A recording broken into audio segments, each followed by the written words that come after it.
Selamat malam Bapak, perkenalkan nama lengkap saya Damaris Meti dengan NIM 1734030024, jurusan Sosiologi, Fakultas Ilmu Sosial dan Ilmu Politik, mahasiswa di Universitas Nusa Cendana Kupang. Di sini kami disuruh oleh dosen pengasuh Bapak Lazarus Jahamad, SOS MA, untuk membuat video dari hasil review buku dari mata kuliah Sosiologi Terapan.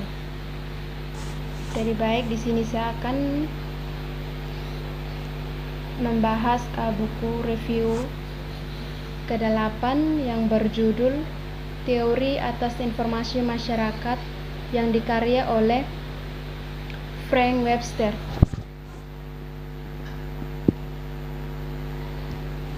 Poin yang pertama tentang teori dari lembaga informasi.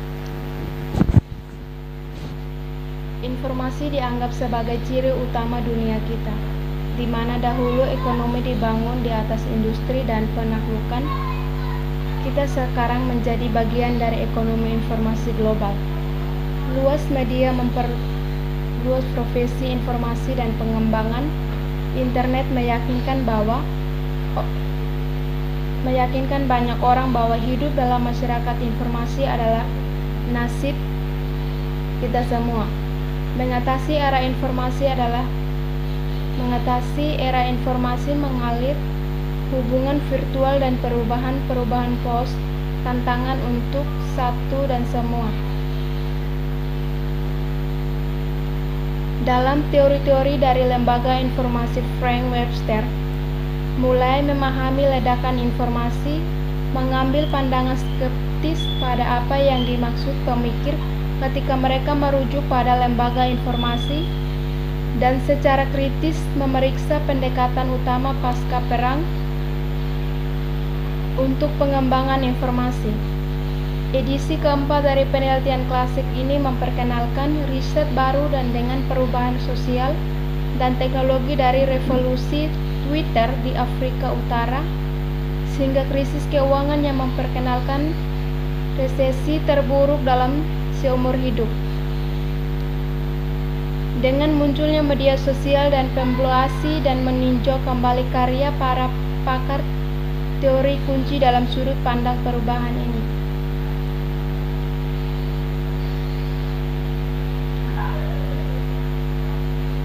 Bab 1 pengantar. Tampaknya bagi saya bahwa kebanyakan orang bertanya pada diri mereka sendiri pada suatu waktu atau lain, apa jenis masyarakat adalah di mana kita hidup?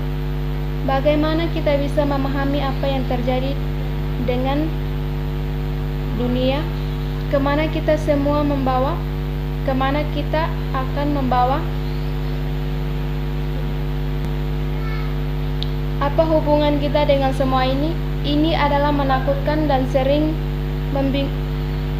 membingungkan, karena tugas melibatkan mencoba untuk mengidentifikasi kontaknya dari keadaan yang luar biasa, kompleks dan berubah-ubah. Hal ini dalam pandangan saya tugas ilmu sosial untuk mengidentifikasi dan menjelaskan fitur yang paling penting dari bagaimana kita hidup. Lebih baik kita melihat kemana tujuan dan sehingga kita berada, kemana kita akan pergi. Beberapa orang dengan cepat menyerah pada tugas, terus terang mengakui konfusi. Yang lain lagi karena menghadapi perbantahan, mengasingkan diri dan malas, keyakinan bahwa kita hanya melihat apa yang kita pilih. Untungnya kebanyakan orang tetap mencoba memahami apa yang terjadi di dunia dan dengan melakukan pencapaian istilah-istilah seperti kapitalisme, industrialisme, totalitarisme, dan demokrasi. Sebagian besar dari kita akan mendengar kata-kata seperti ini akan disuarakan sendiri ketika mencoba untuk menjelaskan peristiwa dan pergolakan, untuk peristiwa sejarah penting atau bahkan untuk umum, pergeseran sosial, ekonomi, dan politik. Kemungkinan besar kami akan berdebat dengan yang lain tentang kepatuhan label ini ketika diterapkan. Bab 2 definisi. Jika kita ingin menghargai pendekatan berbeda dengan memahami tren informasi dengan isu-isu saat ini, kita perlu memperhatikan definisi yang dibawa dalam perdebatan. Sangat membantu untuk memeriksa di awal apa yang dimaksud dengan masyarakat informasi ketika mereka memunculkan istilah ini. Desakan dari mereka yang percaya bahwa konsep ini dan pernyataan bahwa waktu kita ditandai oleh kebaruan berteriak untuk analisis mungkin lebih mendesak daripada skenario yang menyatakan bahwa status tetap. Apa yang temukan seseorang dalam membaca literatur pada masyarakat informasi adalah bahwa begitu banyak penulis beroperasi dengan definisi yang belum dikembangkan dari subjek mereka.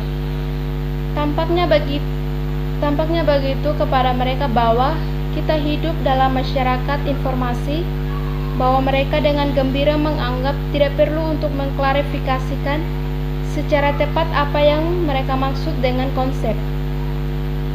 Mereka menulis biographical copiously tentang fitur tertentu dari masyarakat informasi, tapi anehnya samar tentang kriteria operasional mereka karena sangat ingin memahami perubahan informasi.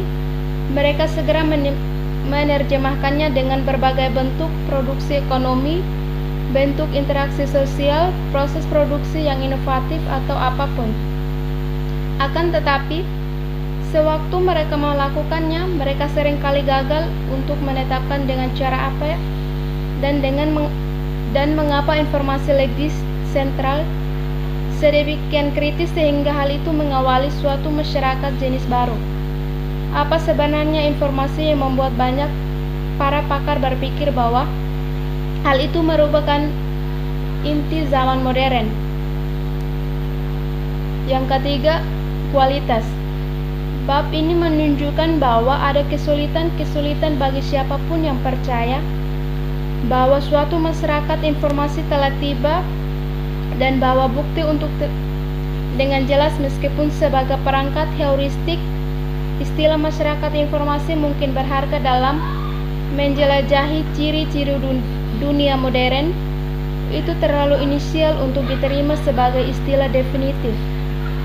Untuk alasan ini, di seluruh buku ini meskipun kadang-kadang saya akan menggunakan konsep dan mengakui bahwa informasi memainkan peran penting di zaman sekarang, saya menyatakan kecurigaan sehubungan dengan skenario masyarakat dan tetap skeptis terhadap pandangan bahwa informasi telah menjadi perbedaan utama pada zaman sekarang. Bab 4, masyarakat pasca industri menurut Daniel Bell.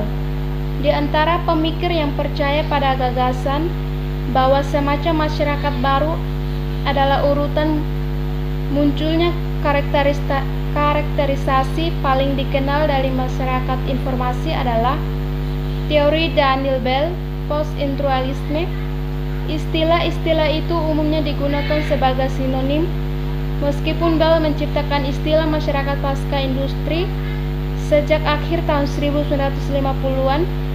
Ia mengganti dengan kata-kata informasi dan pengetahuan untuk prefiks pasca industri di sekitar tahun 1980, ketika minat yang muncul kembali pada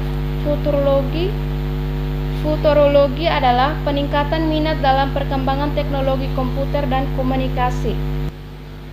Meskipun demikian, Daniel Bell pada tahun 1920 telah sejak awal interestensin pianya menegaskan peran utama dari informasi atau pengetahuan, the coming of post-industrialist society, yang canggih potret sosiologis masa depan embrio yang pertama kali diterbitkan sebagai buku pada tahun 1973.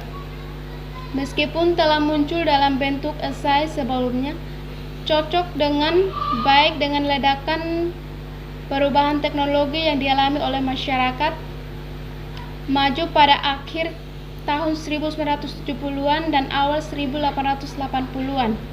dengan cepat menyebar ke kantor, proses industri, sekolah, dan komputer. Rumahan segera tampak di mana-mana. Ada pencarian yang tepat dipahami dan mendesak untuk menemukan kemana semua perubahan ini mengarah. Demikian hasil presentasi dari saya. Sekian dan terima kasih.